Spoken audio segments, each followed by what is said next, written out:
Fluid imbalance causes a thing that we all know about swelling, or what we call edema. And that's an imbalance between the arterial system and the venous system. It's a circle, it's a cycle, and it has to be balanced.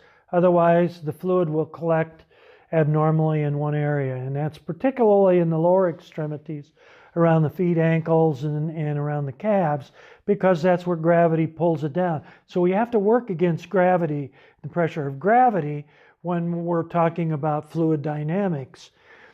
It's important to also understand the differences in the pressures. So if we have increased pressure in the tissues and less pressure in the venous system, then the fluid is going to naturally flow into the venous system or into the lymphatics. And this is indeed what Footbeat does. Footbeat increases the venous velocity.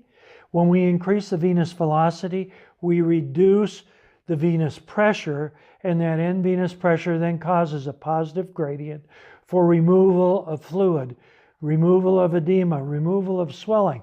So when you're in an airplane, you're traveling, you take your shoes off, and at the end of the flight, if it's a 2, 3, 4 hour flight, you get a lot of extra fluid that collects in your feet because you've kinked your knees and your hips at 90 degrees.